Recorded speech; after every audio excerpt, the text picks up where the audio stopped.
भजन करो हरि है हमारा, हरि का भजन करो हरि है हमारा, हरि का भजन करो हरि है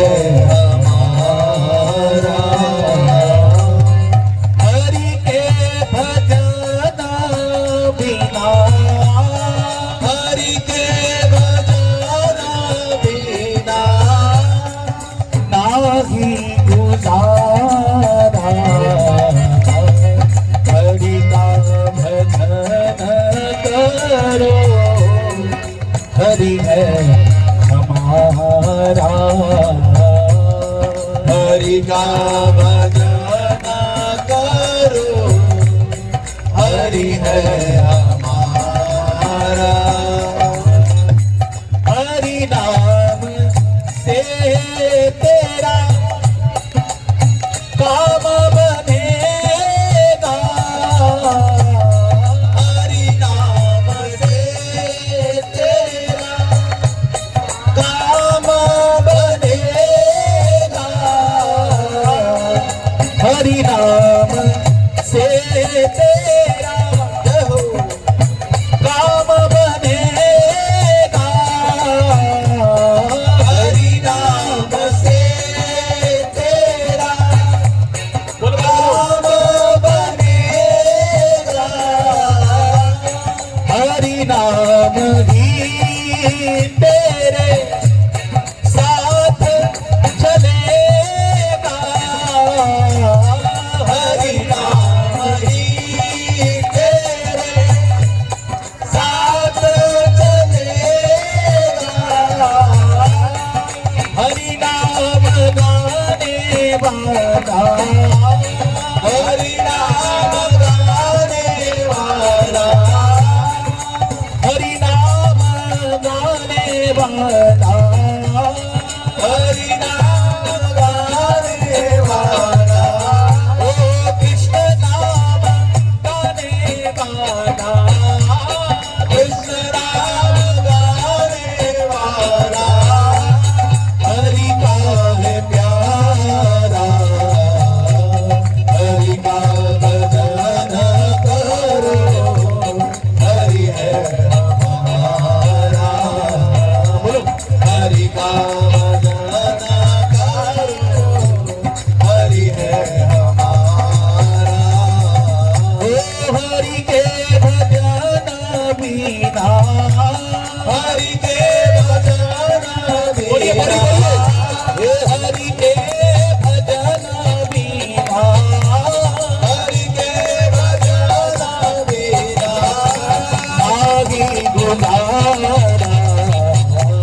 हरि का भजन करो हरि है हमारा, हरि का भजन करो हरि है हमारा। देखो क्या होगा हरि का नाम लेने से, ये हरि नाम ही हमारे सारे बिगड़े काम बनाने वाला है, सारे बिगड़े काम बन जाएंगे।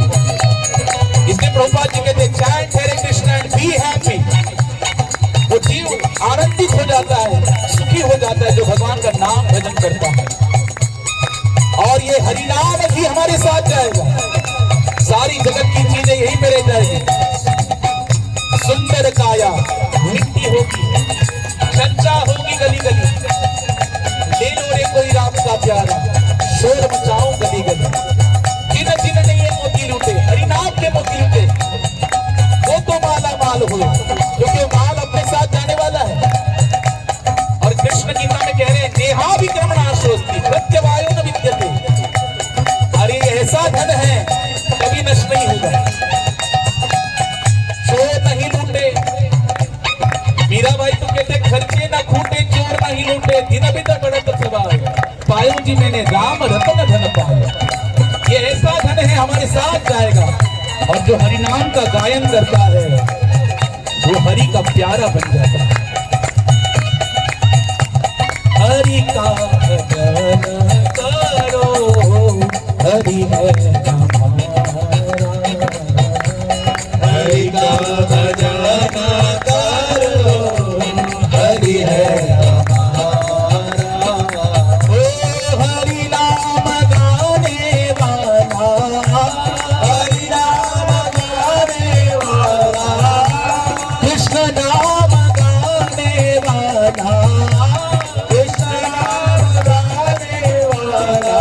ओ हरि का है प्यारा, हरि का भजन करो, हरि है हमारा। हरि का भजन करो, हरि है हमारा। कोई कहे राधे श्याम, राधे श्याम, कोई कहे सीताराम, कोई कहे राधे श्याम, कोई कहे सीताराम, कोई गिरिधर गोपाल, कोई राधा माधव श्यामा, कोई गिरिधर गोपाल, कोई राधा माधव श्यामा। यही हरि गीता बंधो, यही हरि गीता बंधो, यही हरि करुणा सिंधु, यही हरि करुणा सिंधु। नमो बारंबार हरि का भजन करो, हरि है हमारा। हरि का भजन करो, उठिए उठिए, हरि है सब लोग उठ जाइए, माताएं उठ जाइए। हरि का भजन करो, हरि है हमारा। हरि का भजन करो, हरि है हमारा।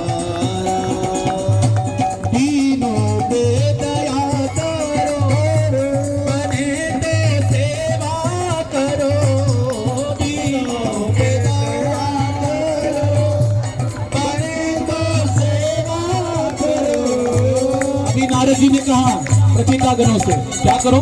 दयया सर्वभूतेषु, दीनों पे दया करो, बने तो सेवा करो, दीनों पे दया करो, बने तो सेवा करो। मोह सब दूर करो, प्रेम हरि से करो, मोह सब दूर करो, प्रेम हरि से करो।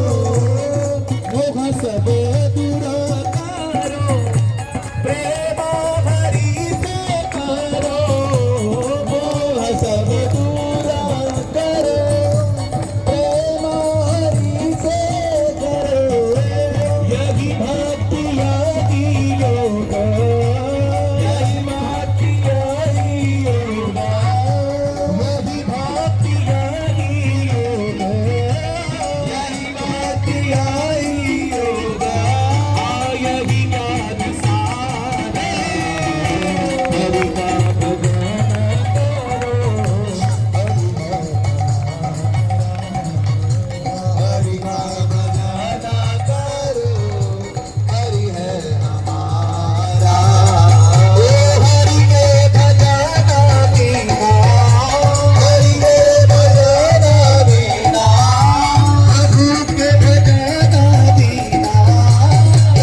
बिहारी लाल की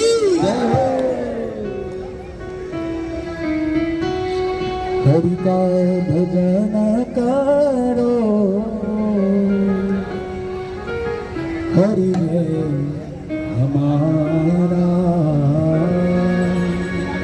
हरि का भजन करो, हरि है हमारा। हरि के भजन से ही सारे मार्ग है। आनंद का जो स्रोत है, आनंदमय अभ्यासात, जो कृष्ण साक्षात आनंद है, वो आनंद स्वरूप कृष्ण हमको प्राप्त हो जाएंगे। इसलिए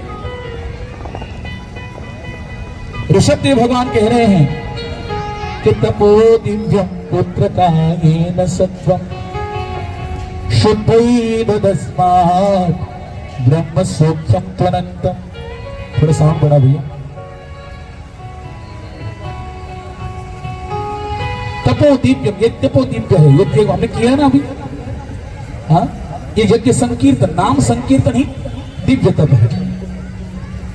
कि कृष्ण वर्णम तुषा कृष्णम सांगोपांगस्त्र पार्षदम, कि यज्ञ संकीर्तन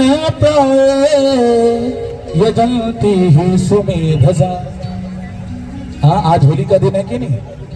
और कल आएंगे हमारे गौरांग महाप्रभु, चैतन्य महाप्रभु का आविर्भाव है, गौर पूर्णिमा। कैसे आए? कृष्ण वर्णम तुषा कृष्णम, 11वें स्कंद में बता रहे सुखदेव जी कैसे हैं। कृष्ण वर्ण, श्याम सुंदर जैसे, हाँ, मेघ श्याम वर्ण के हैं, उनके विरुद्ध कौन है? हाँ, तप्त कांचन गौरांगी, तप्त कांचन जैसा रूप धारण किया गौरांग। कृष्ण वर्णम तुषा कृष्णम सांगोपांगस्त्र पार्षदम। यहां जब आए तो चक्र सुदर्शन लेके आए, गदा लेके आए, द्वापर में, कलयुग में आए तो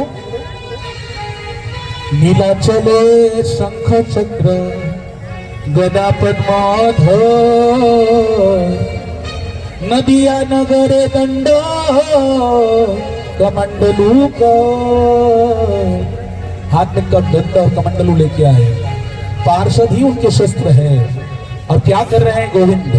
वही कृष्ण गौरांग महाप्रभु के रूप में कलयुग में आकर क्या करते हैं?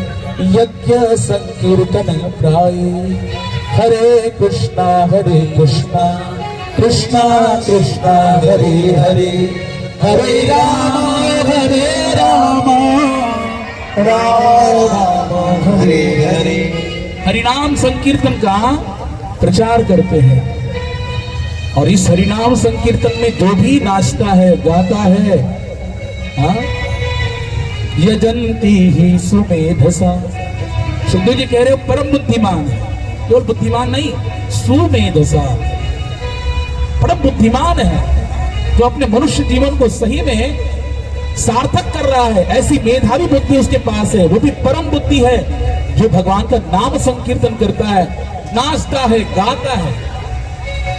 इसलिए वैष्णव का संग जिसको मिल जाए कि साधु संग सर्वशास्त्र कहे, लभ मात्र साधु संग सर्व सिद्धि है।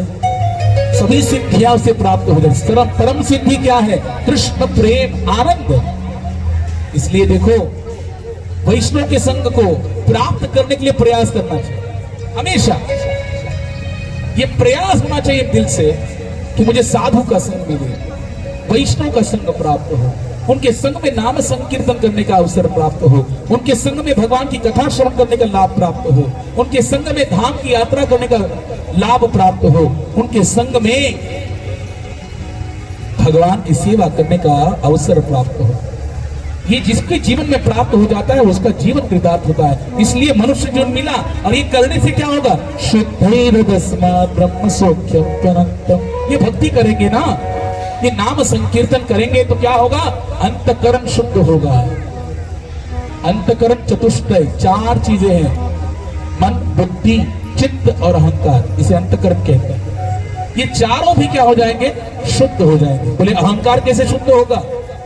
अहंकार भी शुद्ध हो जाता है जब एक ही अहंकार रहता है, क्या कि मैं कृष्ण का दास हूं। ये अहंकार भक्त के हृदय में रहता है, वो भी उसका कल्याण कर देता है। इसलिए और वो आनंद मिलेगा, ब्रह्म सौख्यम त्वनंतम, अनंत मात्रा में उसे भगवत आनंद, भगवत भक्ति का आनंद मिलेगा। इसलिए कहते अदो श्रद्धा तपसाधु संग। पहले क्या होगी? महत सेवा करोगे। देखो यहां पर ऋषभ भगवान के अपने जीवन में अगर उस परमानंद को प्राप्त करना है तो वैसा संग करना पड़ेगा कि महत सेवा द्वार माहुर विमुक्ते स्तमो द्वारम योषिताम संगी संगम, कि महांतस्ते समचित्ता प्रशांता विमन्यवः सोहृद साधवो। अरे साधुओं का संग करो, महात्माओं का संग करो, वैष्णव का संग करने से महत सेवा द्वार माहुर विमुक्ते, वैकुंठ का, मुक्ति का द्वार खुल जाएगा वैष्णव का संग करोगे। और नरक का द्वार भी खुलेगा किसका संग करने से? स्तमो द्वारम योषिताम संगी। लंपट पुरुष, स्त्री लंपट जो पुरुष है, देखो स्त्रियों के संग को नहीं कहा नरक का द्वार, स्त्री के संग को नरक का द्वार नहीं कहा, या स्त्री के लिए पुरुष के संग को नरक का द्वार नहीं कहा, स्त्री लंपट पुरुष के संग को त्यागने के लिए कहा, जो अन्य स्त्रियों को गलत नजर से देखता है, उनके विषय में चर्चा करता है। भगवान ने गीता में कहा कि धर्मा विरुद्ध भूतेषु कामोस्मि भरतर्षभ, कि धर्म के अनुकूल जो काम है वो मेरा स्वरूप है, लेकिन धर्म के विरुद्ध जो काम है वो मेरा स्वरूप नहीं है। ऐसा काम, धर्म विरुद्ध जो काम होगा वो जब किसी के हृदय में आएगा तो कामा क्या होगा? कामात भवति सम्मोह, क्रोध से सम्मोह होगा। काम पूरा नहीं होगा तो क्रोध आएगा, काम अगर पूरा नहीं होगा, इच्छा कामना पूर्ण नहीं, क्रोध आएगा। क्रोधात भवति सम्मोह, सम्मोह स्मृति विभ्रमा, स्मृति भ्रंशात बुद्धिनाशो, बुद्धिनाशात प्रणश्यति, वो नष्ट हो जाए। इसलिए क्या करना चाहिए? महत सेवाम द्वार माहुर में।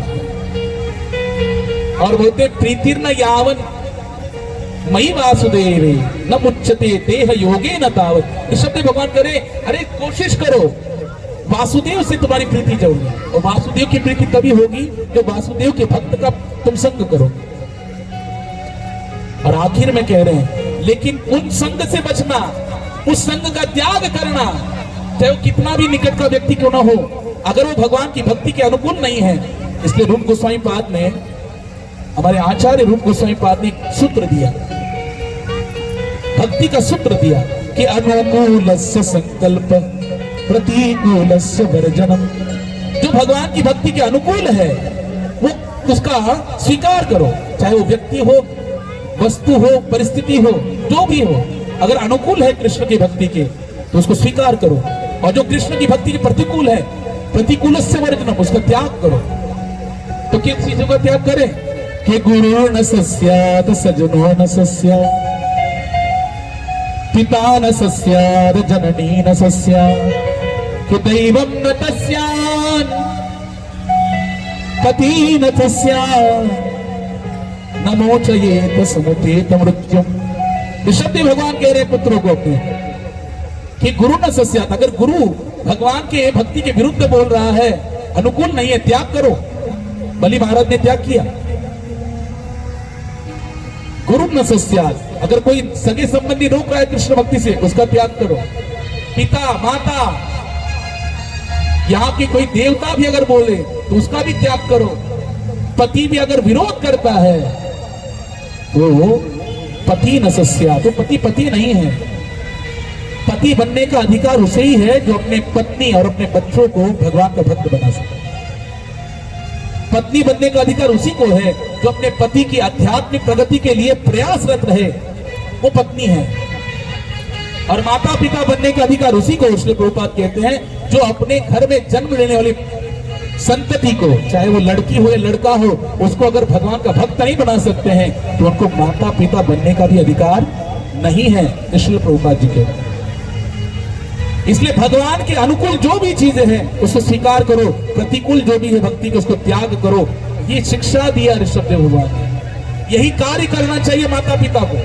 हर माता पिता का धर्म है अपने बच्चों को उत्तम संस्कार प्रदान करे, भक्तिमय संस्कार प्रदान करे। और कब से प्रदान करे कि कौमार आचरित प्राज्ञो धर्मान भागवतानि है कि दुर्लभम मानुषम जन्म यद्यपि ध्रुवमर्थदम।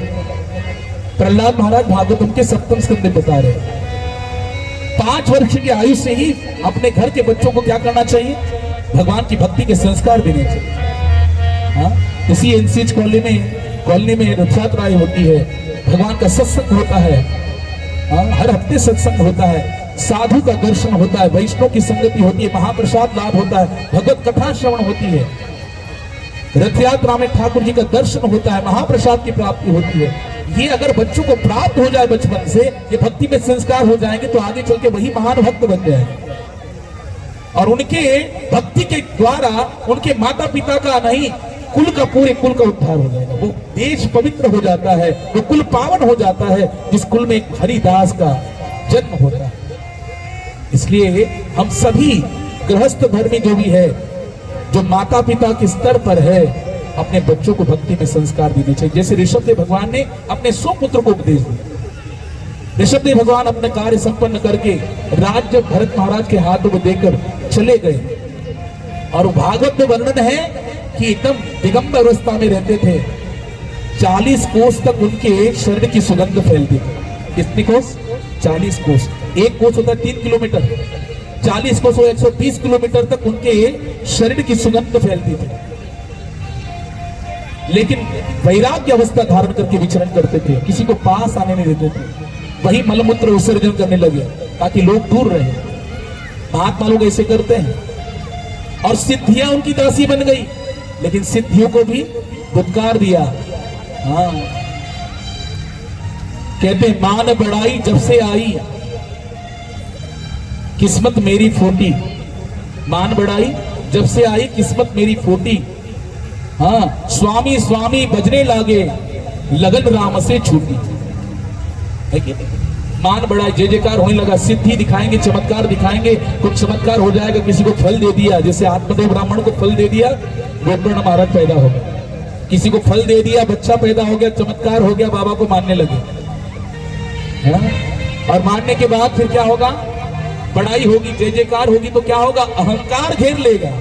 ये मान बढ़ाई जब से आई तब से किस्मत फूटी, और स्वामी स्वामी बजने लागे लगन राम से छूटी। जिसलिए आए थे राम के भजन में, वो लगन राम का भजन छूट जाता है। इसलिए ऋषभदेव कहते हैं एकांत में भगवत साधना करनी चाहिए। लेकिन एकांत में तभी जाना चाहिए जब पूरी तरह भक्ति में प्रगत अवस्था को।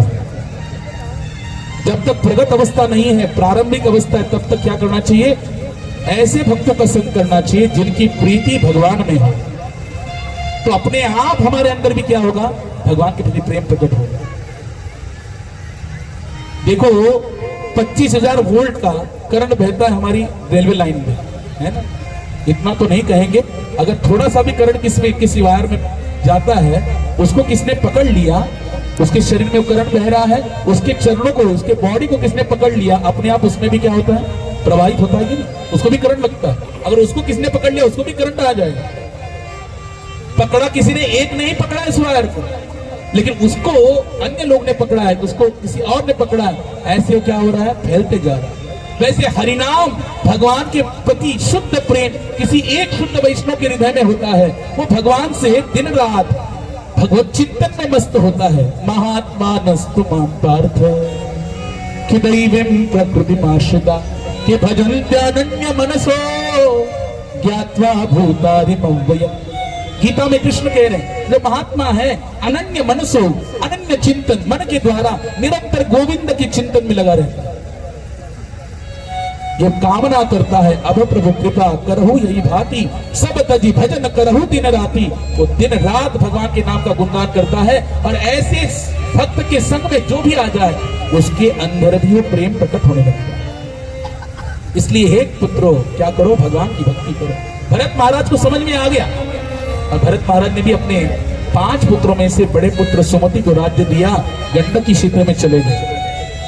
वहां पे जाकर साधना किया, एक हिरण के बच्चे में आसक्ति हो गई और उसी का स्मरण करते करते देह छोड़ा, अगला जीवन हिरण का प्राप्त हुआ। उस जीवन में भगवान की गई पूर्व भक्ति के कारण स्मरण शक्ति बनी रही, उसमें एकांत में रहे और उसका जो तीसरा जीवन है, उनका जन्म अंगिरस गोत्र ब्राह्मण के कुल में जन्म हुआ, लेकिन बचपन से ही जड़ बन के रहे। अब फंसना नहीं है, अब किसी से बात ही नहीं करना है। ये मन जो है ना बहुत चंचल है, इसलिए राधा रानी को प्रार्थना करते हैं भक्त लोग, हाँ? ये मन बड़ा चंचल है, कितना इसे समझाओ, जितना इसे समझाओ उतना ही मचल जाए, राधे तेरे चरणों की, श्यामा तेरे चरणों की, गर धूल जो मिल जाए, सच कहता हूँ मेरी, सच कहता हूँ मेरी, तकदीर बदल जाए, राधे तेरे चरणों की। राधा रानी से प्रार्थना करते हैं, प्रार्थना में बहुत बल है। ये जो हरे कृष्ण महामंत्र जप करते नहीं भी क्या है, प्रार्थना है। श्री प्रभुपाद जी कहते हैं कि हरे कृष्ण कृष्ण कृष्ण हरे हरे, हरे राम राम राम। हम राधा कृष्ण से सेवा मांगते हैं, प्रभु हमको क्या दो, अपने निज सेवा प्रदान करो। अब भगवान हमको सेवा प्रदान कर कर, अपना निज सेवक मानकर सेवा प्रदान करके हमारा उद्धार करते, ये प्रार्थना ही है। ये मन बड़ा चंचल है, निष्ठुर है, लगेगा नहीं। ये मन हमें क्या करता है, हाँ लोभी मोहित करता है। किसी को देख लिया, अरे देख लिया तो क्या हुआ, देखा है तो है, चलो चला देख लिया तो जरा चल के बात भी तो कर लो। अच्छा चलो बात कर लिया, केवल बात ही तो किया है, अरे नहीं नहीं, फिर उसको क्या अच्छा लगता है वो जानकारी हो जाएगी, फिर उसकी क्या इच्छा है वो जानकारी हो जाएगी, उसके अनुसार चलने लग जाएंगे। धीरे धीरे धीरे मन क्या करता है, हमको उसमें आसक्त कर देता है, हमको पता नहीं लगता। इसलिए चंचल नहीं बना कृष्ण इस मन को।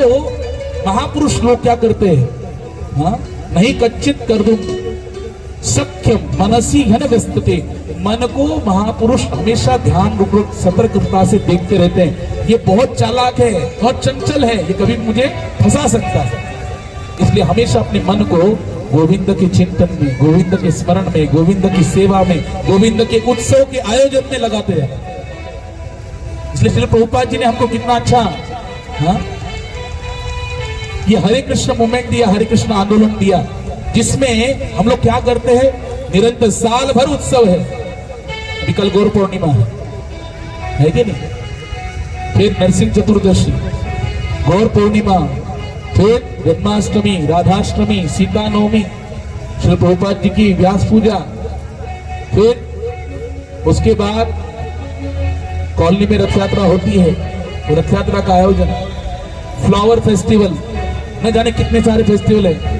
भगवान की जगन्नाथपुरी में जगन्नाथ जी की रथ यात्रा, इतने सारे फेस्टिवल वैष्णव संप्रदाय में है कि हमेशा मन वहीं पे लगा रहे। इसलिए भरत महाराज का मन आज उन्होंने हटा लिया, जड़वत रहने लगे। माता पिता ने समझा समझा के वो भी गुजर गए, भाइयों ने उनको कहाँ रखा, खेत में रखा। भद्रकाली के एक पूजक ने, सरदार ने क्या किया, एक पुजारी ने बच्चे की मांग की थी और बालक पैदा हुआ तो नरबलि दूंगा, बालक पैदा हुआ, नरबलि के लिए ढूंढते ढूंढते जड़ भरत महाराज को पकड़ लिया, खिलाया, पहले नहलाया, वस्त्र दिया, खिलाया और बोले बाबा दंडवत करो, दंडवत कर दिया। ऊपर से अभी हथियार चलाना प्रारंभ किया। बोले क्या कर रहे हो, बोले ऐसे थोड़ी ना खिला है, आपको बलि देने के लिए लाया था। तो देखो ब्रह्म ज्ञानी आदमी है, आत्मज्ञानी पुरुष है। बोले ठीक है, जैसे हरि की इच्छा। हम होते तो विरोध करते, लेकिन वो कहते हैं जैसे ठाकुर की इच्छा। थैंक यू कृष्णा, क्या कहा उन्होंने, thank you Krishna for the present moment now as it is, Guru Maharaj कहते हैं कि हमेशा अपने जीवन में आने वाली सुखमय या दुखमय जैसी भी स्थिति हो, हर परिस्थिति में भगवान को धन्यवाद देना सीखो। उसने हमको सब कुछ दिया। ये जो जरूरी है ना, श्वास लेने के लिए वायु, वो कृष्ण ने दिया, पानी कृष्ण ने दिया, अन्न वस्त्र निवारा जो मूलभूत आवश्यकता हम सबको दिया है, तो उसके लिए कभी धन्यवाद किया? कभी गोविंद के आगे कहे, हे गोविंद, हे जगन्नाथ, आपका बहुत बहुत धन्यवाद, आपने मुझे इतना कीमती अनमोल शरीर दिया। मैंने अभी कहा ना, लाखों अंधे हैं इस संसार में, लाखों बहरे हैं, लाखों लंगड़े हैं, लाखों गूंगे मिलेंगे, लेकिन अपनी तरफ देखो तो सही। आईने में रोज 10 बार देखते रहते हो, लेकिन कभी सोचो ये सुंदर शरीर जिस कृष्ण ने दिया, इतना स्वस्थ शरीर दिया, उसकी कितनी कृपा मुझ पर है। अरे शरीर तो दिया ही दिया, लेकिन इस दुर्लभ मनुष्य जीवन को सार्थक करने के लिए वो बुद्धि दी, वो श्रद्धा प्रदान की, वो सेवा हुई मेरे द्वारा उस संतों की, वैष्णव की, जिसके द्वारा कृष्ण के प्रति, भक्ति के प्रति श्रद्धा जागृत होकर मैं वैष्णव बन गया। वैष्णव का संग कर कर आज उन्हीं वैष्णव के संग में हरिनाम ले रहा हूँ, भगवान की कथा श्रवण कर रहा हूँ, धाम की यात्रा कर रहा हूँ। इतना कुछ प्राप्त हुआ किसकी कृपा से? गोविंद की कृपा से। लेकिन कभी उसको धन्यवाद दिया? कभी हाथ जोड़ के उसको प्रणाम किया? इजहार किया? नहीं किया। कोई पेन दे देता है, कोई बैठने के लिए आसन देता है, कोई खाने के लिए प्लेट दे देता है, तो हम तुरंत बोलते हैं thank you Prabhu ji, thank you Mata ji. लेकिन जिसने उसके अंदर प्रेरणा दी वो देने की, उस कृष्ण को कभी हमने धन्यवाद नहीं किया। इनडायरेक्टली करता कृष्ण है, इसलिए हमको ये एहसास होना चाहिए, भक्ति से होगा। रघुगन राजा पूरी तरह भगवान पर आश्रित है। भद्रकाली ने भी देखा एक आत्मज्ञानी पुरुष मेरे सामने पड़ा है, तुरंत दिव्य रूप धारण कर कर, विकराल रूप धारण कर कर उस सरदार के और उसके जितने भी अनुयायी थे सबका मस्तक धड़ से अलग किया, लेकिन उतना देखकर भी उनको कोई फर्क नहीं पड़ा। विचरण करते जा रहे रघुगन राजा की पालकी के कहार बन गए। आज रघुगन राजा उनका अपमान कर रहा है, तब जाके कुछ बोलने के लिए इच्छा जागृत है। किसको तुम ये कह रहे, तुम मोटे हो, पतले हो, हाँ, हष्ट पुष्ट हो, ये किसको कह रहे हो? ये सब शरीर का धर्म है। आत्मा न मोटी है, न पतली है, न काली है, न गोरी है। तुम किसको दंड दोगे? तुम कह रहे हो यमराज के बाद मेरा ही नंबर आता है दंड देने के लिए, लेकिन तुम किसको दंड दोगे? शरीर को दोगे। शरीर तो मैं हूं ही नहीं। जब रघुगन राजा ने सुना, यज्ञोपवीत देखा, नीचे आ गए और प्रणाम किया। बोले मैं किसी और से डरता नहीं, लेकिन ब्राह्मण से डर जाता हूं। ब्राह्मण के क्रोध से डर जाता हूं, क्योंकि ब्राह्मण जब क्रोधित होता है तो केवल उस व्यक्ति का ही विनाश नहीं होता, उसके पूरे कुल का विनाश हो जाता है। इसलिए भगवान श्री कृष्ण का एक वैशिष्ट है कि नमो ब्राह्मण देवाय, कि गौ ब्राह्मण हिताय च, ओ जगत हिताय कृष्णाय गोविंदाय नमो नमः। हाँ, नमो ब्राह्मण देवाय, ब्राह्मण और गौ के हित चिंतक है कृष्ण, इसलिए गोविंद कहते हैं। हाँ, बड़ा प्रेम करते गोविंद अपने भक्तों से। 4 वर्ण हैं, ब्राह्मण, वैश्य, क्षत्रिय, वैश्य, शूद्र। ब्राह्मणों में सबसे ज्यादा सम्मान किसको प्राप्त होता है? जो ज्ञानी हो, उसे ब्राह्मण समाज में सबसे ज्यादा सम्मान प्राप्त होता है। क्षत्रिय समाज में किसको सबसे ज्यादा सम्मान प्राप्त होता है? जिसके बाहु में बल हो। वैश्य समाज में, व्यापार समाज में किसको ज्यादा सम्मान प्राप्त होता है? जिसके पास धन की दुर्लभता हो, जिसका व्यापार अच्छा चलता हो, उसको सम्मान मिलता है। शूद्र समाज में जिसकी आयु ज्यादा हो, उसको सम्मान मिलता है। लेकिन वैष्णव समाज में सबसे ज्यादा सम्मान उसी को मिलता है जो सबसे ज्यादा विनम्र हो, विनम्र हो, और ब्राह्मण से भी श्रेष्ठ। देखो प्रभुपाद जी ने जब दीक्षा दिया, ब्राह्मण दीक्षा, क्योंकि ब्राह्मण के कुछ स्वाभाविक कर्म है, पठन पाठन यजन याजन दान प्रतिग्रह, षटकर्म निपुण इति ब्राह्मण, ब्रह्म जानात इति ब्राह्मण। जो भगवान की भक्ति के लिए उद्यत हो वो ब्राह्मण है। इसलिए प्रभुपाद जी ने उसको ब्राह्मण दीक्षा दिया। हरिनाम दीक्षा के बाद कौन सी दीक्षा होती है? ब्राह्मण दीक्षा।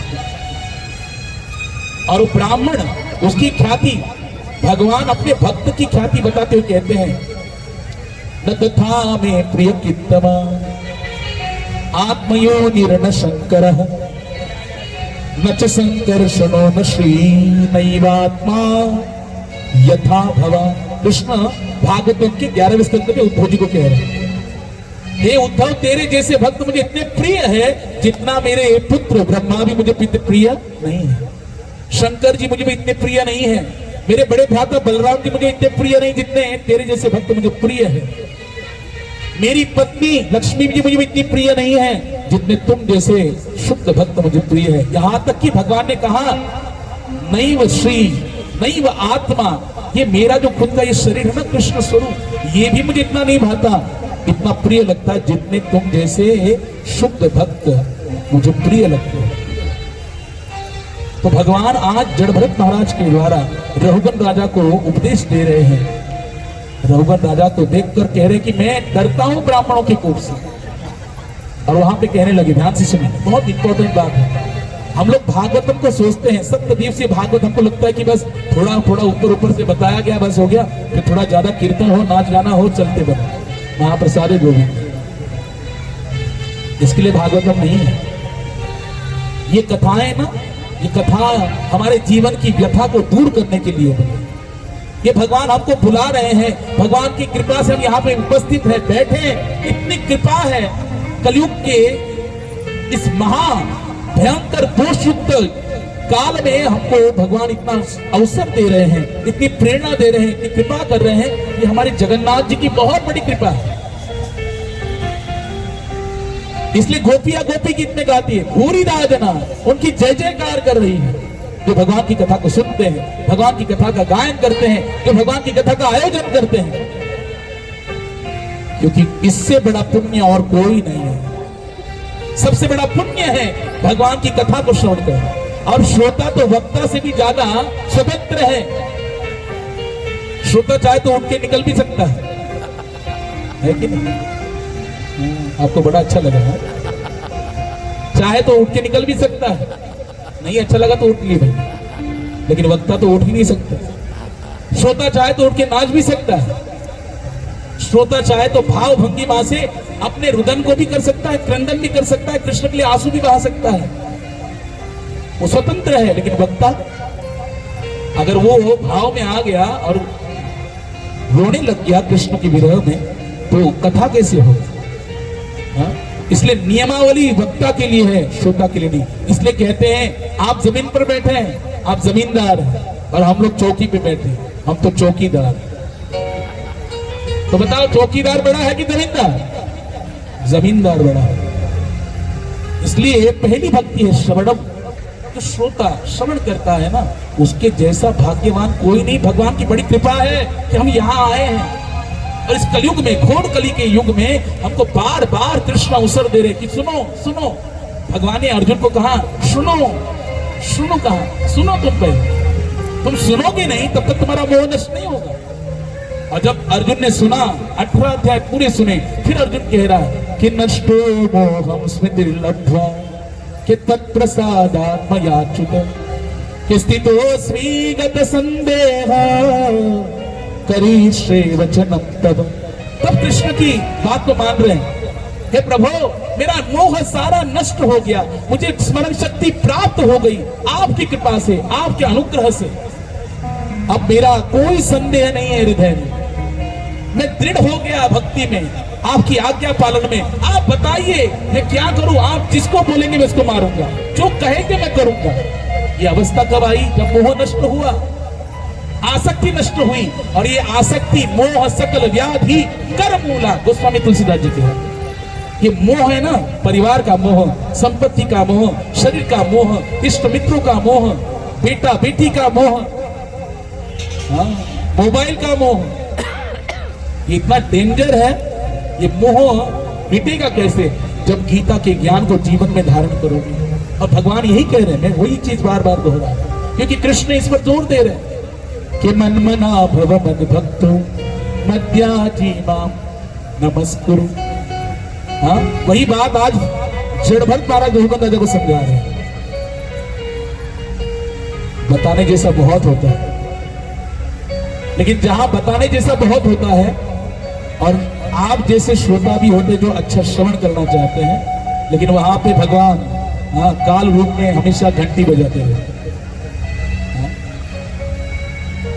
रघुगण राजा को जड़भरत महाराज उपदेश देते हुए कह रहे हैं कि तुम डरना मत, मैं मुझसे तुम भयभीत न हो, बोलो तुम्हारे क्या प्रश्न है। तो प्रश्न पूछते हैं रघुगण राजा, ध्यान से सुनिए। बोले प्रभु आपने कहा कि आपको सुख दुख नहीं होता।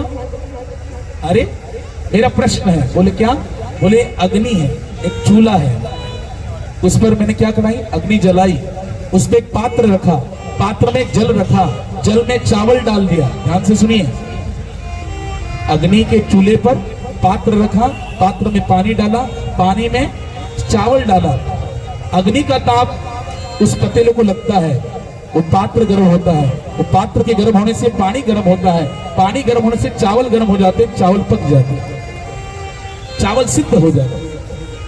वैसे प्रभु इंद्रियों का संबंध मन से है, इंद्रिया सुख दुख का अनुभव करती है, इंद्रियों का संबंध मन से है, तो मन पर उसका प्रभाव पड़ता है। मन का संबंध बुद्धि से है, बुद्धि का संबंध आत्मा से है, तो आत्मा को सुख दुख का अनुभव क्यों नहीं होता? तो रघुगण राजा के प्रश्न को सुनकर जड़भरत महाराज हंसने लगे। बोले कि असोचानन वसोचस्तम प्रज्ञावादंश भाससे गतासु न गतासु नानु सोचन्ति पंडिता।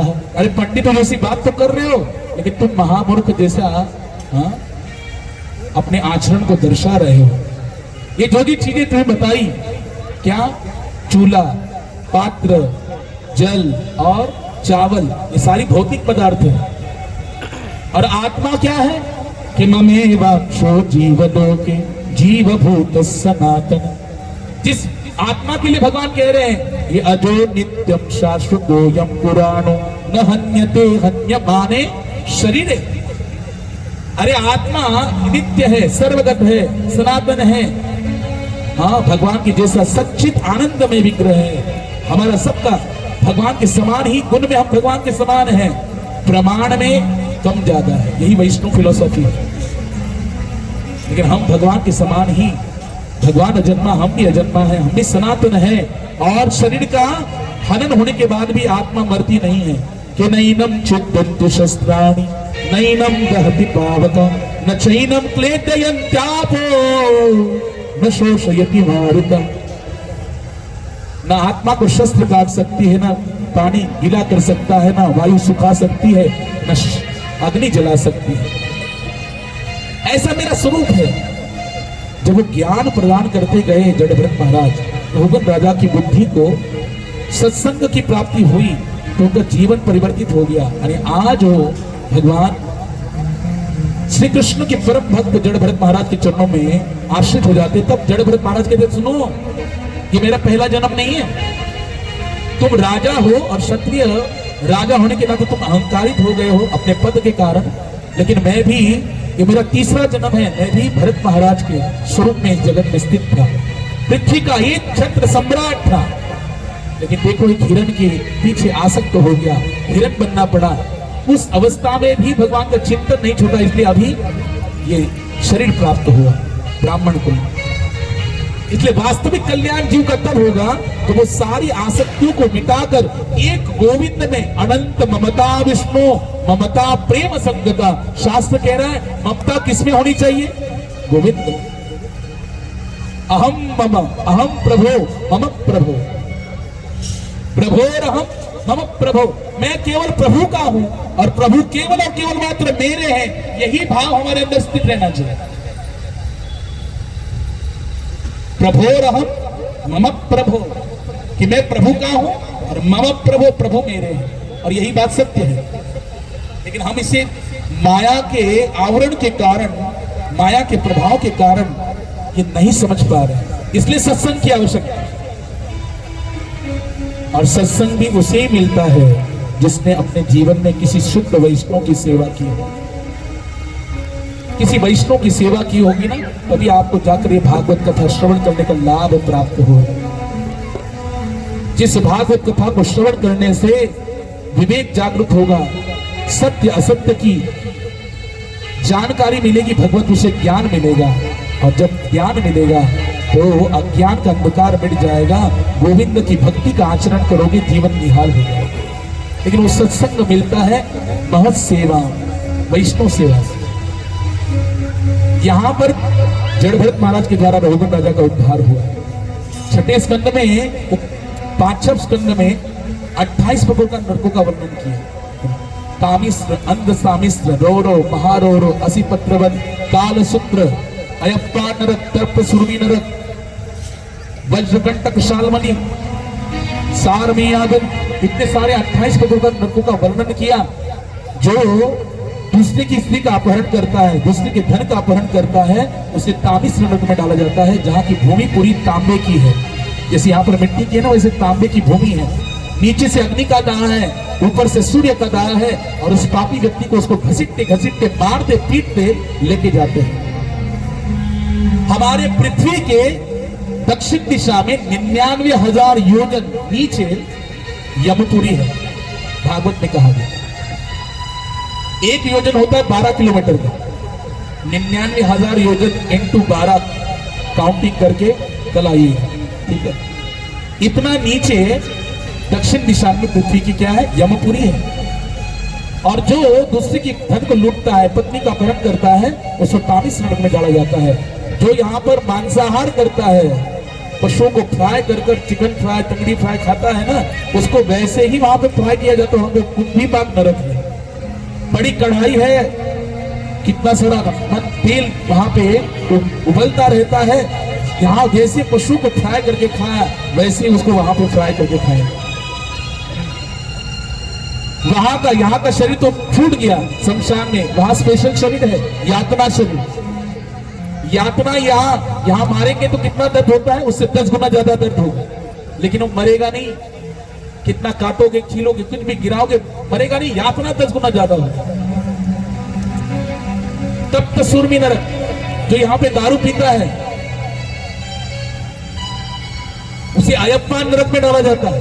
अयप्पान मतलब तप्त लोहे का रस, वज्रासन में उसे बिठाया जाता है, और पीछे से यमराज का दूत क्या करता है, ऊपर के जबड़ों में रस्सी लगाता है। सामने एक यमदूत बैठता है, नीचे के जबड़ों में रस्सी पकड़ता है और खींचता है, नीचे वाला नीचे से, ऊपर वाला ऊपर से, फिर वो खुलता है मुख, और तीसरा यमदूत आकर लोहे का गरम गरम रस उसके मुंह में देता है, डाल देता है। बोले पी, बहुत मदिरा पीता था, बहुत दारू, बहुत बियर पीता था, पी ले।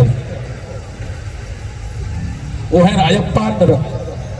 तप्त सुरमी नरक, यहाँ पर व्यभिचार करते हैं, पराई स्त्री पराई पुरुष के साथ व्यभिचार करते हैं, वैश्यागमन करते हैं, तप्त सुरमी नाम का नरक है। वहां पर उस व्यक्ति को उसी के अनुरूप स्त्री या पुरुष के लोहे के मूर्ति को गर्म करके उससे आलिंगन करने के लिए बाध्य किया जाता है। तो हम जो जो यहाँ पर करेंगे वहां पे भोगना पड़ेगा। जो आने वाले अतिथि को गुस्से से देखता है, क्यों आया मेरे घर पे, क्रोध की नजर से देखता है ना। एक वज्रतुंड नाम का नरक है, उसको लेकर वहां पे डाला जाता है। वहां पे कितने लोग उसकी आंखों को नोच लेते हैं। क्रोधी स्वरूप से अतिथि को ऐसा स्वागत कर रहा था। ये सारे नरकों का वर्णन करने के बाद सुखदेव जी के आगे परीक्षित महाराज थर-थर कांपते, बोले प्रभु ये क्या है? बोले धोबी घाट है। कपड़ा वस्त्र जब भगवान ने दिया, सुंदर वस्त्र दिया, उसमें दाग लग गया। क्यों? क्योंकि हमने समय समय पर उसकी धुलाई नहीं की, साबुन लगा। तो क्या होता है, धोबी घाट में वस्त्र देकर दिया भेजा जाता है। और वो धोबी घाट क्या है? भगवान ने इतना सुंदर शरीर दिया, सुंदर हृदय दिया, लेकिन हमने इसमें पाप कर्म का कलंक लगा दिया। और प्रायश्चित रूपी साबन भी कभी लगाया नहीं। कभी प्रायश्चित किया? किए गए पाप कर्म का नहीं किया। तो क्या करते? धोबी घाट, कौन सा? यमपुरी। और वहां पे जाकर उसको उसके कपड़ों की धुलाई की जाए। इसे तुकाराम महाराज बोलते हैं कि विषयाचे सुख येते वाते घोड, पुढे अवघड यमदंड, मारिती तोड़ीती झोड़ीती निष्ठुर, यमाचे किंकर बहुसाल। वो कहते हैं यहाँ पर बहुत अच्छा लगता है दारू पीना, मांसाहार करना, वैश्यागमन करना, जुआ खेलना, चोरी करना, धन लूटना, बहुत अच्छा लग रहा है हमको यहाँ पर। लेकिन क्या होगा? आगे चल के भोगना पड़ेगा। और देखो हम सोचते क्या, किसने देखा स्वर्ग, किसने देखा नरक? भैया हाँ, कोई बोलता ना मेलेश्वर स्वर्ग दिसत नहीं, मरने के बाद स्वर्ग को देखना पड़ेगा, नरक देखेंगे। अभी जिंदा है तो मौज मस्ती कर लो। हाँ? ये तो चारवाक के कुल खानदान के लोग हैं। जब तक है क्या करो, घी पीकर, कर्जा कर कर घी पियो। ये चारवाक की संप्रदाय के लोग हैं, लेकिन वास्तव में अवश्यमेव भोक्तव्यम कृतम कर्म शुभाशुभ। हम जो करते हैं हमको भोगना जरूर पड़ता है, चाहे शुभ कर्म करो या अशुभ कर्म करो, यहीं पे भोगना पड़ता है। देखो प्रभुपाद जी ने कहा कि जैसे किसी चोर को पकड़ता है पुलिस वाला, तो उसे क्या करता है, पहले 2 डंडे मारता है, मारता है कि नहीं मारता? लेकिन क्या उसके चोरी का यही फल है क्या? नहीं, ये तो केवल ट्रेलर है। वास्तविक दंड कौन बताएगा? न्यायाधीश कोर्ट में बताएगा, है कि नहीं? उसी प्रकार से हम जो भी पाप कर रहे हैं, ये सुख दुख के रूप में मिल रहा है, केवल ट्रेलर है, असली तो हमें वहां भोगना है। इसलिए डरो। हम लोग यहाँ पे पशुओं को भून के खाते हैं ना। एक स्वामी जी कह रहे हैं, ब्रज के संत कहते हैं कि ऐसा भूना जाता है उसको कि गाड़ी से जा रहा है खंडाला से घाट, सारे परिवार के मिलकर पशु को भून के खाते हैं, और खंडाला के घाट से गाड़ी जा रही है, तेज में जा रही है और बिगड़ जाती है कुछ, और वहीं पे आग लग जाती है, सारा कुछ बंद है, एसी चालू है ना अंदर, पूरा सब बंद है, कांच सारी बंद है, और जलकर भस्मीभूत वहीं पे अंदर ही अंदर भून जाते हैं अग्नि से। ये क्या है? कर्म का फल है। कैसे कर्म ढूंढते आता है? शास्त्र कितनी सुंदर बात बता रहा है। जैसे हजारों गैया की गौशाला है, ध्यान देकर सुनिए। एक गौशाला में हजारों गैया है और दुग्ध दोहन का काल है, अभी गैया दूध देने वाली है, तो वाला क्या करता है? बछड़ों को छोड़ता है। जैसे हजारों गैयाओं की गौशाला में दुग्ध दोहन के समय बछड़ों को छोड़ा जाता है, तो जिस गैया का बछड़ा जो है वही अपनी गैया को ढूंढकर उसी के फनों में क्या करता है? मारता है, मैया दूध दो। ऐसा कभी नहीं करता दूसरे गैया के पास जाके दूध मांगता है। बराबर हजारों गैयाओं में अपनी मैया को ढूंढकर उसी से दूध मांगता है, उसी का दूध पीता है। वैसे ही हमने अनेकों जन्म जन्मांतर में जितने भी पाप पुण्य कर्म किए हैं, वो हमें बराबर ढूंढ कर आते हैं और हमें ही उसका फल भोगना पड़ता है। इसलिए क्या करें? अगर इससे बचना तो क्या करें? तो सुखदेव जी कहें कि केचित केवलया भक्त्या वासुदेव परायणा कि अधम धुन्वंती कास्नेर्म्या निहारमिव भास्करा। अरे वासुदेव के परायण ऐसा साबुन है मेरे पास जो सस्ता भी है और सुलभ भी है, सस्ता भी है सुलभ भी है, सबको प्राप्त होने जैसा। क्या? केचित केवलया भक्त्या वासुदेव परायणा। वासुदेव श्री कृष्ण की, जगन्नाथ के परायण होकर उनकी भक्ति करो। हरे कृष्ण कृष्ण कृष्ण हरे हरे, हरे राम राम राम हरे हरे। ये भक्ति है। उनके कथा श्रवण करना, नाम कीर्तन करना, ये उनकी केवल और केवल मात्र उनके शरणागत होकर वासुदेव परायण होकर भक्ति करो तो क्या होगा? जैसे सूर्य आकाश में प्रकट होता है तो कोहरा छट जाता है, कोहरा नष्ट होता है, वैसे भगवान कृष्ण की भक्ति जिसके जीवन में प्रकट हो गई तो क्या हो जाता है? माया का सारा अंधकार, सारे पाप का नाश हो जाता है। कि कृष्ण है सूर्य सम, माया है अंधकार, जहां कृष्ण तहां नागी माया अधिकार। जहां कृष्ण है वहां माया का अधिकार नहीं है। इसलिए ये परीक्षित क्या करो? सुखदेव जी कह रहे हैं वासुदेव के परायण होकर भक्ति करो। बोले ऐसा कोई प्रमाण है? हाँ? तो कहे अजामिल उपाख्यान बताए। कान्य कुब्ज नगर में अजामिल नाम का ब्राह्मण रहता है, आज्ञाकारी है, माता पिता का, सुंदर पत्नी है, बच्चे सब कुछ है, लेकिन एक वैश्या का शूद्र के साथ संबंध देख लेता है वन में और उस पर आसक्त होकर उसी के साथ निकल जाता है। सबका त्याग कर कर उसके द्वारा 10 पुत्र प्रकट करता है। छोटे पुत्र का नाम नारायण है और अंत समय में उसके दुष्कर्म का परिणाम जब उसको प्राप्त होने का समय आ गया, अंत समय में यमदूत वहां पर उसको लेने आया। सपाश हस्ता, पाश हाथ में लेके आए, उनको देख के डर गया और अपने पुत्र को पुकारा, हे नारायण बचाओ, नारायण बचाओ। और जैसे नारायण को पुकारा, वहां पर नारायण के दूत वहां पर उपस्थित हो गए। 4 नारायण के दूत आए और उन दूतों को भगाने के लिए प्रारंभ हो गया। बोले तुम हमें नहीं जानते, हम यमराज के दूत हैं। बोले हम भी नारायण के दूत हैं। बोले इसे हम यमराज के पास लेके जाने के लिए आए हैं, इसे रोको मत, हमारे बीच में अवरोध मत करो। बोले इसने हमारे नारायण का नाम लिया। बोले नारायण का नाम नहीं लिया, इसके पुत्र का नाम नारायण है, उसी को पुकारा है। बोले इसके पुत्र का नाम बाद में हुआ नारायण, हमारे नारायण का नाम तो ये नारायण नाम अनादिकाल से। इसके पुत्र का जन्म अभी 2-4 साल पहले हुआ, तभी इसने नारायण नाम रखा, लेकिन ये नारायण नाम हमारे ठाकुर का अनादिकाल से। और वहां पर यमदूतों के द्वारा नारायण दूतों से जो संवाद हुआ, वहां पर जब माने नहीं तो नारायण के दूतों ने, हरि के दूतों ने उनको पीट के भगा दिया। और ये सारा दृश्य अजामिल देख रहा है, जिसने जीवन पर्यंत पाप कर्म किया, वैश्या के द्वारा 10 पुत्रों की उत्पत्ति की, अपने जीवन को पाप कर्म में लगा के रखा।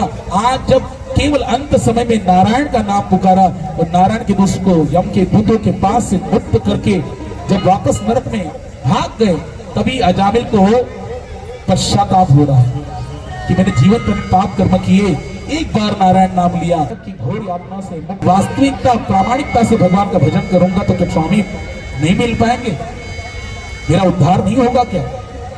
तुरंत घर बार को छोड़कर हरिद्वार में गए और गंगा किनारे विष्णु मंदिर में भगवत नाम का भजन किया। ध्यान देना, कुछ लोगों का यह भ्रम है कि अजामिल ने नारायण नाम लिया और उसका उद्धार हो गया। नहीं, एक बार नारायण बोलने से नहीं होगा। अजामिल ने नारायण नाम लिया तब यमदूतों के पास से मुक्त जरूर हुआ, लेकिन वैकुंठ की प्राप्ति नहीं हुई। वैकुंठ की प्राप्ति तब हुई जब उसने पुनः उस नारायण नाम का भजन किया और भजन सिद्ध किया, तब जाके वो नारायण के दूत पुनः आए और वैकुंठ उसे लेके गए।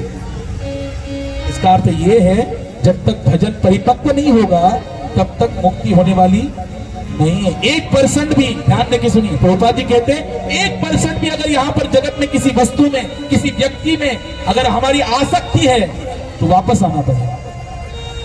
मृत्यु संसार वर्तमनी, उसे फिर से मृत्यु संसार में आना पड़ेगा। 1% भी आसक्ति होगी। इसलिए अनंत ममता विष्णु, पूरी तरह ममता किसमें होनी चाहिए? आसक्ति होनी चाहिए भगवान में।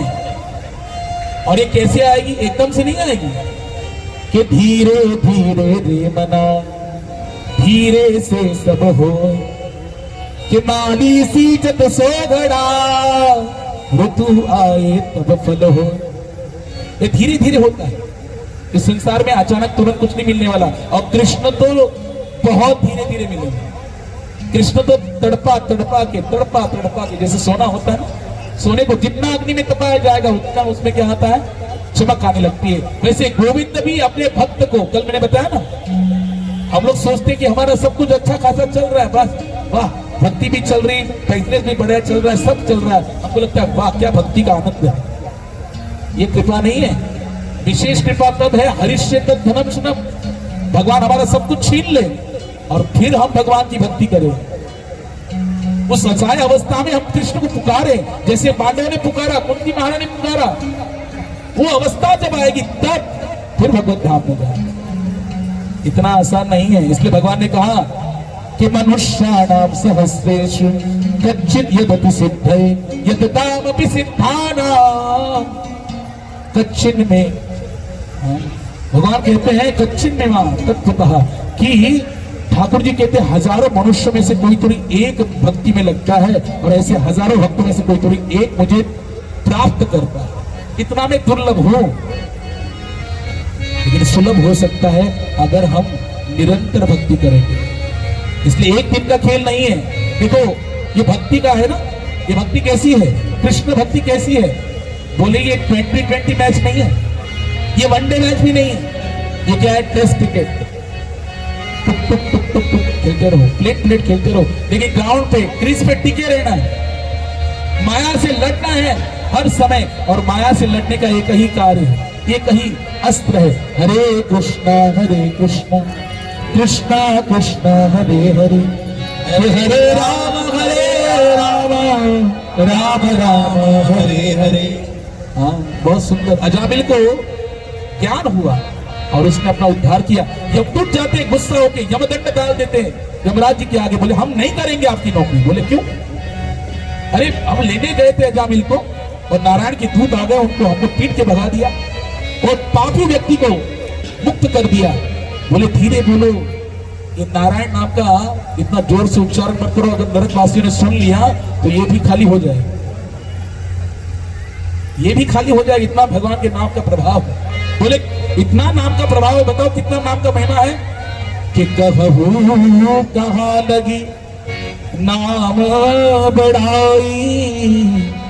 गोस्वामी तुलसीदास जी कि कहूं कहां लगी नाम बढ़ाई, राम न सकही नाम गुण गाई।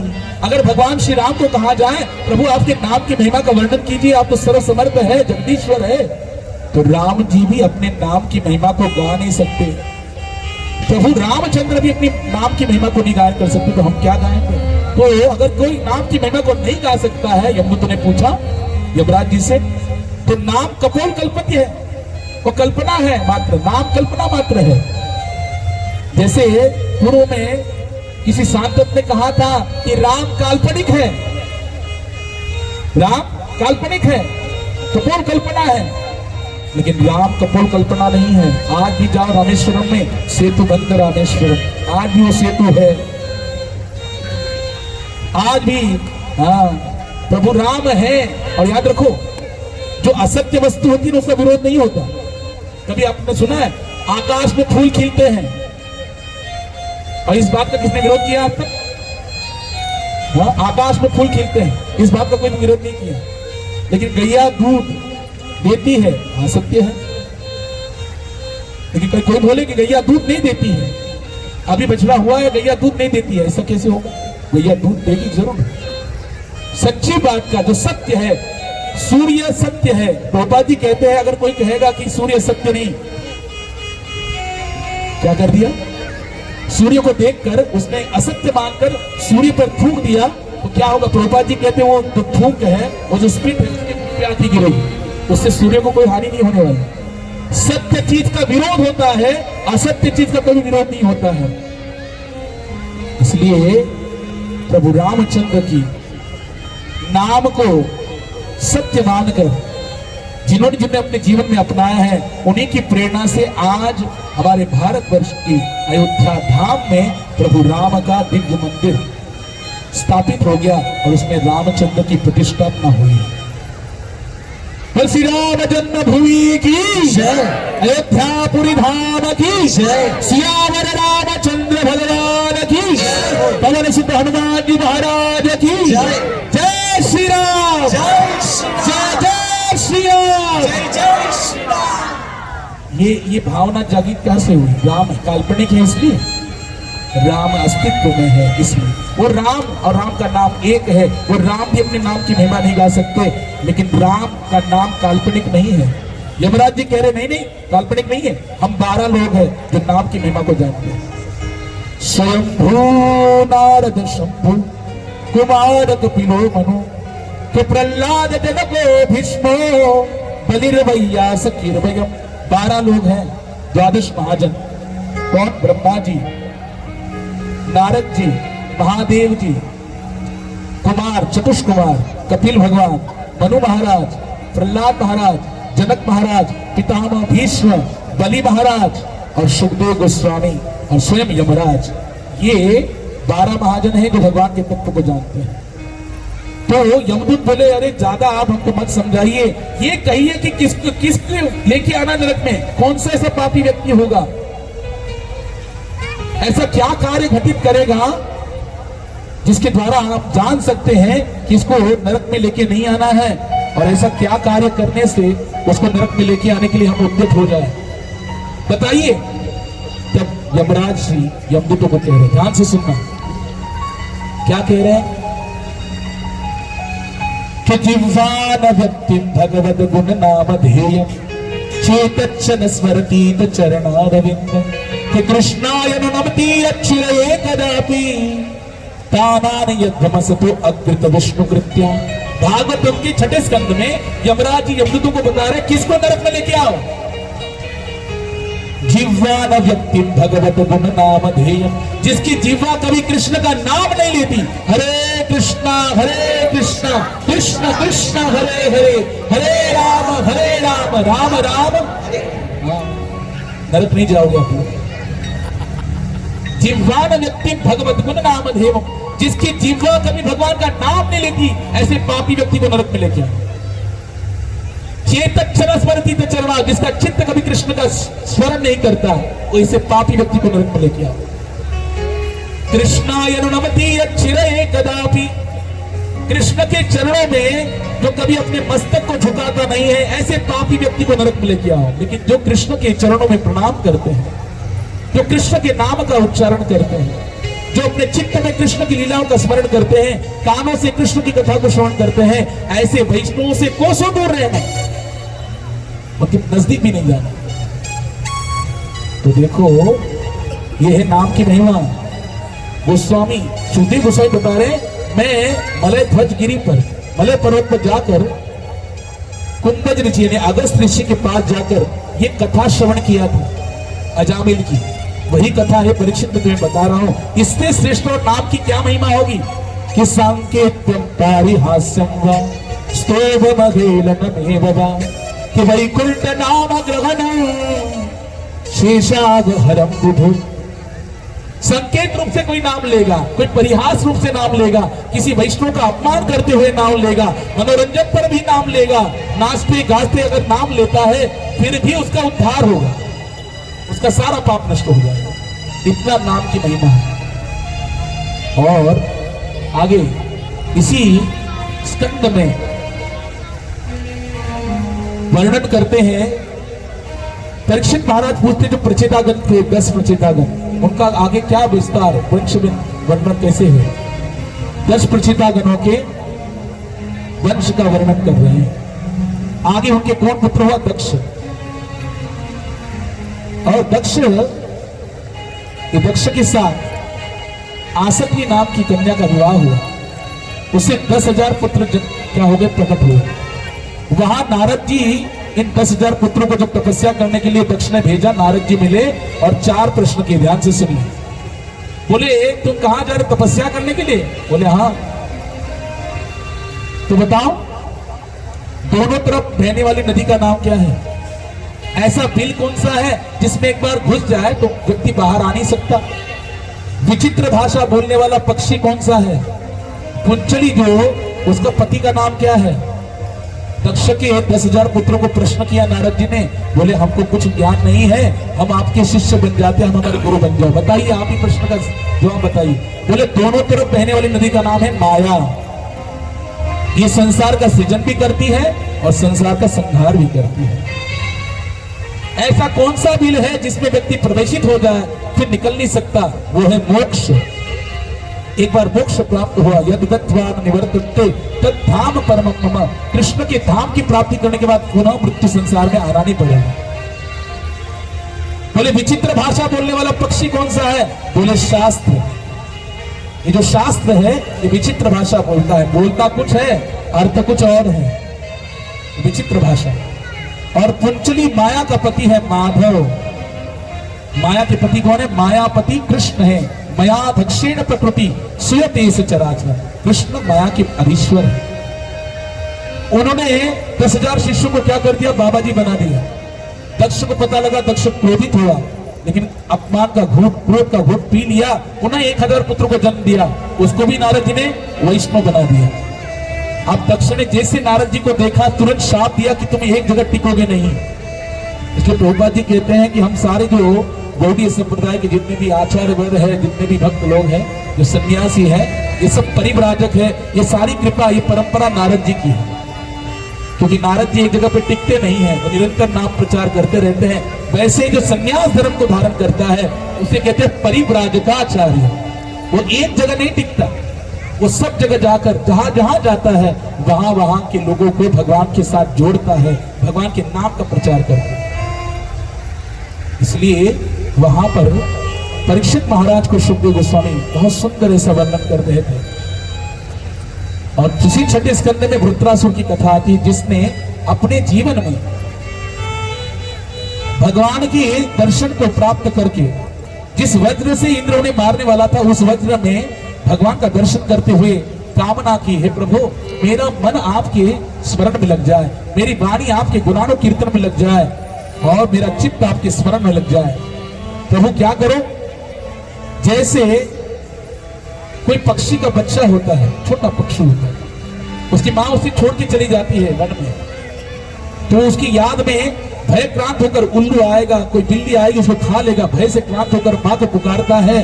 हाँ, लेकिन वहां पर जैसे माँ आती है, उसकी आहट लगती है तो चिंतन करता है, जोर जोर से पुकारता है, माँ का चिंतन करता है, माँ का आश्रय प्राप्त करता है। प्रभु ऐसा मेरा आपके प्रति चिंतन हो। लेकिन फिर वृत्रासुर सोचते हैं ये तो स्वार्थ भरा चिंतन है, पक्षी तो अपने माँ का चिंतन इसलिए करा क्योंकि भयभीत है। फिर बोलते हैं स्तन्या यथा वस्त्र पता सुधारता, जैसे गैया कहीं चली जाए, बछड़ा खूंटे से बंधा है, दुग्ध दोहन के समय दिन भर अपनी माँ की याद देखता है, और जब संध्या का समय होता है माँ की जैसे रमाने की आवाज सुनता है, माँ दिखती है, वैसे वो व्याकुल हो जाता है, लेकिन जैसे दूध पी लेता है वो शांत हो जाता है। वृत्रासुर महाराज कह रहे हैं हे प्रभु ये भी स्वार्थ भरा है, भूख लगी तो माँ को पुकारा, छटपटाने लगा माँ की विरह में, लेकिन दूध पी लिया, शांत हो गया। ऐसा स्मरण नहीं चाहिए। तो कैसा स्मरण चाहिए, जैसे एक प्रेमी, नई नई शादी हुई, बड़ा प्रेम हुआ पति से, पति ने कहा, अनपढ़ थी, पति 10 दिन के लिए बाहर जा रहा था, बोले आपकी सिवा नहीं रह सकते, बोले नहीं नहीं 10 दिन, बस 10 दिन के लिए जा रहा हूं। बोले 10 दिन कितने होते हैं, तो पति ने क्या किया, 10 रेखा दीवार पे खींच दी, बोले जैसे सवेरा होगा एक रेखा पर काट मार देना। सुबह हुई, उस पत्नी ने क्या किया, प्रेमिका ने काट मार दिया। जैसे जैसे एक एक रेखा पर काट मारते मारते वो कम कम होते जा रही, उसका उत्कंठा बढ़ती जा रही, अभी मेरे पति मुझे दर्शन दे।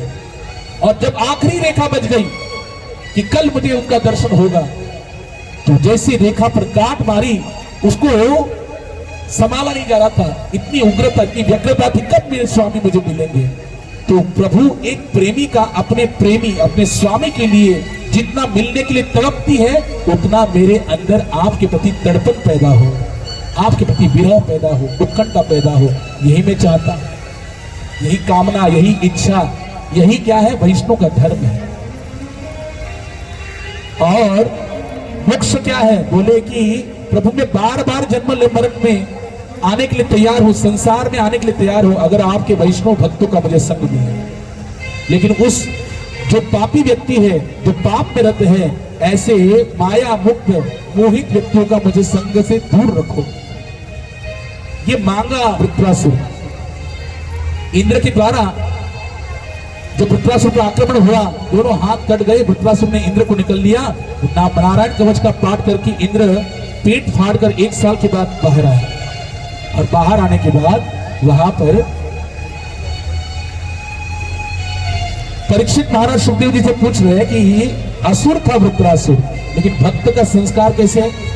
पूर्व जन्म में यही चित्रकेतु राजा था और अपने पुत्र के मोह में फंसा हुआ था। नारद जी के द्वारा इसको ज्ञान प्राप्त हुआ, विद्याधर लोक का विद्याधर बना। एक बार कैलाश में भगवान शिव माता पार्वती को गोद में लेकर तपस्वियों को ज्ञान बांट रहे थे, तभी इसने भगवान शिव को ज्ञान प्रदान करने की कोशिश किया। बोले आप कैसे ज्ञान प्रदान कर रहे हैं, अपनी स्वयं की पत्नी को गोद में लेकर वैराग्य की बातें कर रहे हो। भगवान शिव हंस दिए, माता पार्वती को क्रोध आया, बोले तुम शिव की महिमा को नहीं जानते हो और तुम भौतिक दृष्टि से देखकर, हमारे संबंध को देखकर ऐसी बात बोल रहे हो, आसुरी प्रवृत्ति को धारण किए, इसलिए असुर बन जाओ। तभी चित्रकेतु माता पार्वती के शरणागत होता है और माफी मांगता है, माता कि मेरा आपके चरणों में ये निवेदन इसलिए नहीं है कि आप मुझे शाप से मुक्त करो, मैं इसलिए आपसे माफी मांग रहा हूं क्योंकि मेरे वचनों से आपको आघात हुआ, लेकिन जो मुझे अनुचित लगा मैंने आपको कह दिया, लेकिन मुझे क्षमा कर दीजिए। माता पार्वती बड़ी खुश हुई और कहने लगी कि तुम्हारा जरूर शरीर असुर का होगा, लेकिन तुम्हारे अंदर का भक्ति में संस्कार कभी भी नष्ट नहीं होगा। वही माता पार्वती का जिसको शाप लगा चित्रकेतु को, वही अगले जन्म में वृत्रासुर हुआ, लेकिन माता पार्वती के आशीर्वाद स्वरूप उसके अंदर का भक्ति संस्कार वैसे ही बना रहा। और आज गोविंद के स्मरण करते करते अपना पंच भौतिक शरीर छोड़कर परम गति को प्राप्त हो। यहां पर भागवतम के छठे स्कंद की पूर्णा होती है। समय अभी केवल 5 मिनट रह गए और इस 5 मिनट में सप्तम स्कंद में प्रवेशित होकर हमें भगवान नरसिंह देव को भी प्रकट करना है। लेकिन आज हम लोग नरसिंह देव को प्रकट नहीं करेंगे। आज केवल कथा का प्रारूप बताएंगे। कल की कथा में भगवान की 4 अवतारों का वर्णन होगा, भगवान के नरसिंह अवतार का और साथ ही साथ भगवान के वामन अवतार, राम अवतार और ठाकुर जी का कृष्ण जन्म यहाँ पर हम लोग सेलिब्रेट करेंगे। भागवतम में कृष्ण जन्म का यहाँ पर उत्सव मनाया जाएगा। और कल हमारे परम प्रिय गौर हरि गौरांग महाप्रभु का भी आविर्भाव है, तो यहाँ पर भी श्री गौर निताय का दिव्य अभिषेक होगा और गौर पूर्णिमा उत्सव भी होगा। और ये जो मास है ना, आज क्या है? होली। प्रहलाद महाराज के जीवन में उनके पिताजी को उनको मारने के प्रयासरत थे, तो उनकी बहन थी होलिका, उसको वरदान प्राप्त था, ब्रह्मा जी के द्वारा चुनरी प्राप्त थी, तो वस्त्र बाह्य वस्त्र धारण करेगी, अग्नि में वो अग्नि उसे दाहकता नहीं दे पाएगी, अग्नि में जल नहीं सकती। और वहां पर हिरण्यकश्यप को बता दिया, प्रहलाद महाराज को लेकर बैठ गई।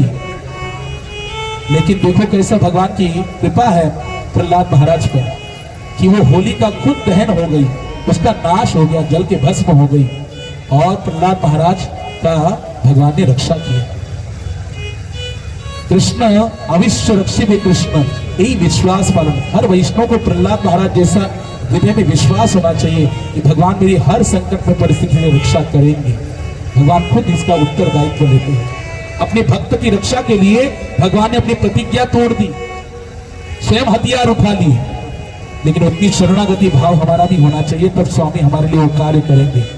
तो प्रहलाद महाराज की रक्षा की और होलिका का दहन हुआ। वही होलिका का दहन जो है आज का होली महोत्सव है।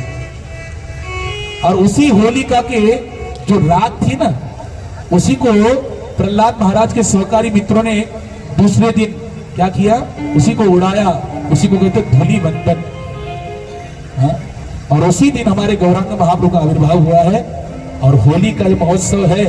तो कल होली के भी हम लोग यहाँ पर फूलों की होली भी हो जाएगी। कल का दिन अधिक महत्व है, इसलिए आप सब लोग अवश्य आना।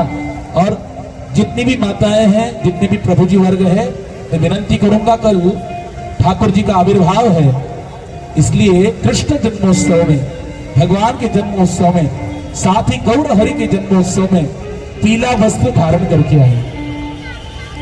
आपके पास पीली साड़ी होगी तो पीली साड़ी डाल के आना। भाई लोग जो है, पुरुष वर्ग जो प्रभु जी है, अगर पीला वस्त्र है आपके पास में तो पीला वस्त्र धारण करके आइए। कल हम लोग यहाँ पर भगवान का आविर्भाव महोत्सव सेलिब्रेट करेंगे, उत्सव को मनाएंगे। जय जय श्री राधे, जय जय श्री राधे, जय जय श्री राधे, वृंदावन बिहारी लाल की जय हो। तो देखो, वृंदावन धाम में जो भी जाएगा ना, तो एक बार अगर चला गया तो उसका मन वृंदावन को छोड़कर नहीं रह पाएगा।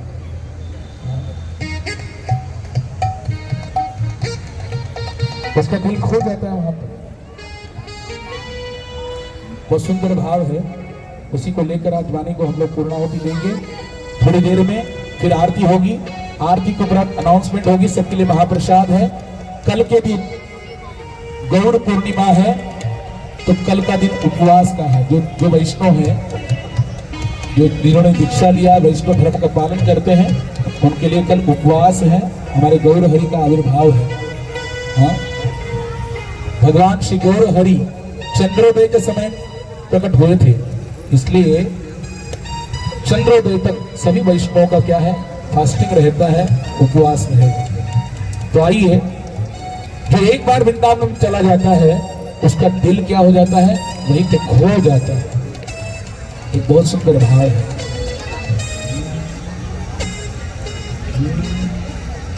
दिल खो गया, दिल खो गया, दिल खो गया,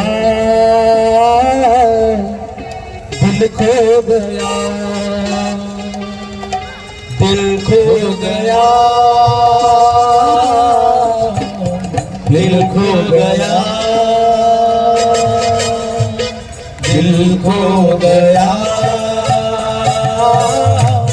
दिल खो गया,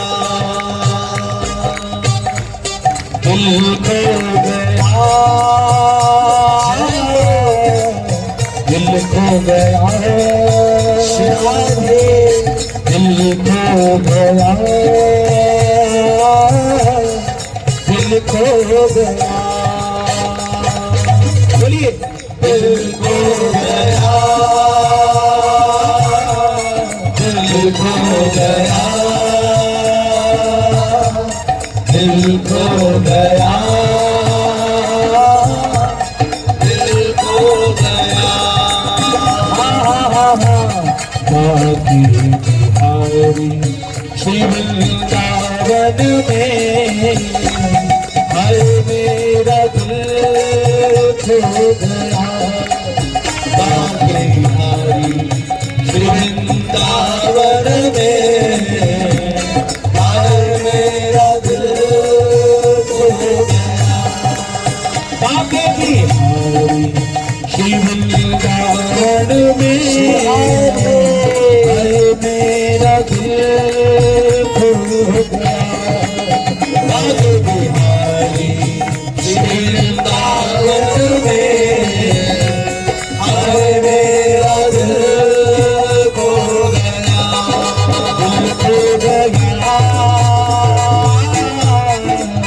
दिल खो गया, दिल खो गया, दिल खो गया, दिल खो गया, दिल खो गया, दिल खो गया, दिल खो गया। जमुना किनारा है, श्रीनिधिवन प्यारा है, कन कन में बिहारी जी, यह तेरा नजारा है। जमुना किनारा है, श्रीनिधिवन प्यारा है, कन कन में बिहारी जी, यह तेरा नजारा है। देखो वृंदावन में क्या क्या है, निधिवन भी है, सेवा कुंज भी है, यमुना किनारा भी है, और कण कण में बाके बिहारी बसे हैं। तो भक्त कह रहा है, यहाँ जमुना किनारा श्रीनिधिवन प्यारा है, कण कण में बिहारी जी, यहाँ तेरा नजारा है। यहाँ यमुना किनारा है, श्रीनिधिवन प्यारा है, कन कन में बिहारी जी, यहाँ तेरा नजारा है। दिल खो गया, दिल खो गया, दिल खो गया, दिल खो गया, दिल खो गया,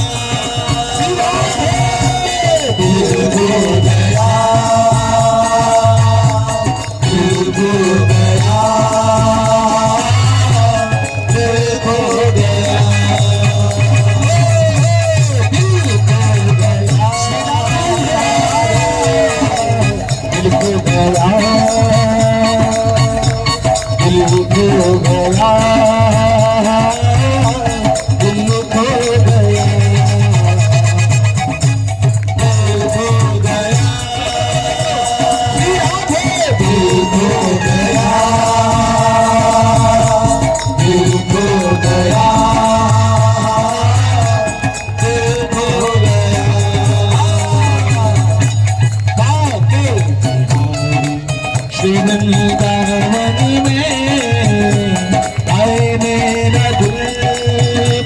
गया बाके बिहारी श्री वृंदावन में आए मेरा दिल खो गया हे पानी तेरा से लगा संतों का वास लगा सदा भाव और भक्ति का होता एहसास यहाँ होता नितरास यहाँ संतों का वास यहाँ यहाँ भाव और भक्ति का होता एहसास यहाँ वृंदावन में और क्या चीज है?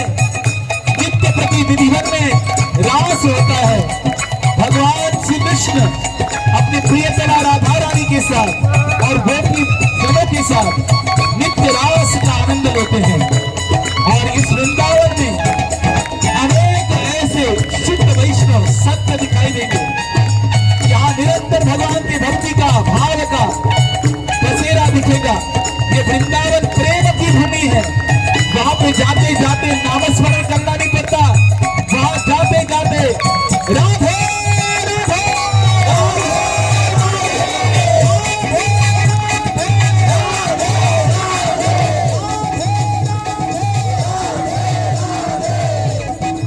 वहां का हर व्यक्ति, चाहे साइकिल वाला हो या कोई भी प्रवासी हो, सफर करने वाला या वहां का रहवासी हो, ब्रजवासी हो, वो हमेशा किसका नाम लेता है?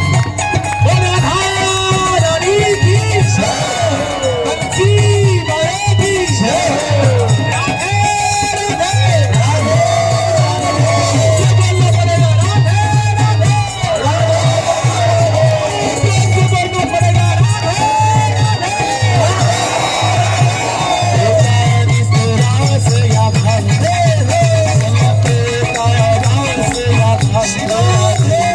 यहाँ भाव और भक्ति का एहसास होता नितरास यहाँ संतों का वास यहाँ यहाँ भाव और भक्ति का होता एहसास यहाँ दिल खो गया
देखा जब से तुमको मैं हो गया दीवाना नहीं होश रहा कोई हुआ खुद से बेगाना। देखो वृंदावन को जिसने देख लिया, भगवान के दर्शन जिसने कर लिए, बाके बिहारी के दर्शन, राधा श्याम सुंदर के दर्शन, जमुना महारानी के दर्शन, गिरिराज गोवर्धन के दर्शन जिसने कर लिए, बंशीवत सेवा कुंड निधिवत श्रृंगारवत जिसने वृंदावन की परिधि में सबका दर्शन कर लिया।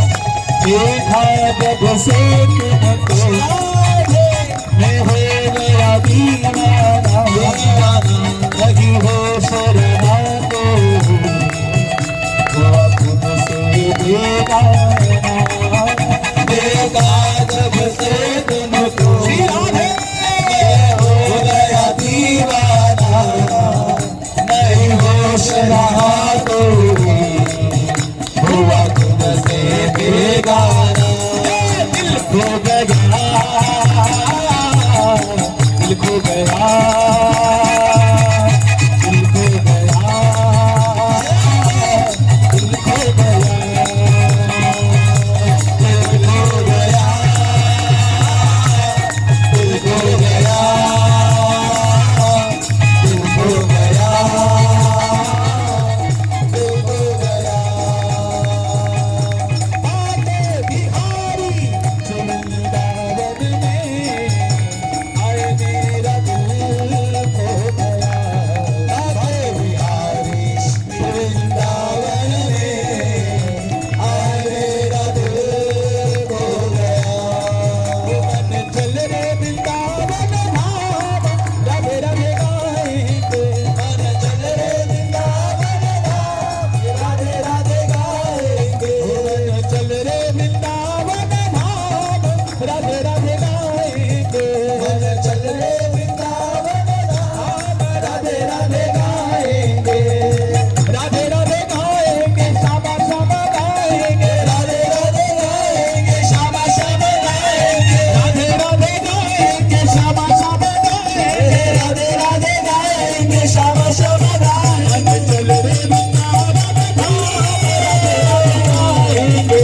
मन चल रे वृंदावन धाम राधे राधे गाएंगे मन चल रे वृंदावन धाम राधे राधे गाएंगे मन चल रे वृंदावन धाम राधे राधे गाएंगे चल रे वृंदावन धाम राधे राधे गाएंगे मन चल रे वृंदावन धाम राधे राधे गाएंगे चल रे वृंदावन धाम राधे राधे गाएंगे मन चल रे वृंदावन धाम राधे राधे गाएंगे वृंदावन में बाके बिहारी वृंदावन में बाके बिहारी वृंदावन में बाके बिहारी वृंदावन में बाके बिहारी बाके बिहारी की महिमा है न्यारी बाके बिहारी की महिमा है न्यारी बाके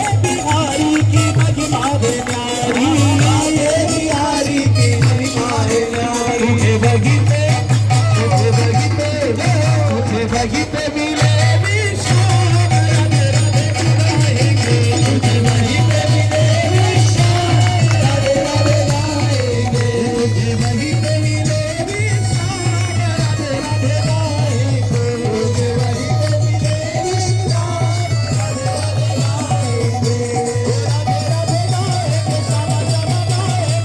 राधे गाएंगे श्यामा श्यामा गाएंगे राधे राधे गाएंगे श्यामा श्यामा गाएंगे राधे राधे गाएंगे श्यामा श्यामा गाएंगे राधे राधे गाएंगे श्यामा श्यामा गाएंगे चल रे वृंदावन धाम राधे राधे गाएंगे मन चल रे वृंदावन धाम राधे राधे गाएंगे वृंदावन में जमुना किनारा वृंदावन में जमुना किनारा वृंदावन में जमुना किनारा वृंदावन में जमुना किनारा निर्मल शीतल बहती है धारा निर्मल शीतल बहती है धारा निर्मल शीतल बहती है धारा निर्मल शीतल बहती है धारा तुझे वही पे तुझे वही पे मिले श्यामा श्याम राधे राधे गाएंगे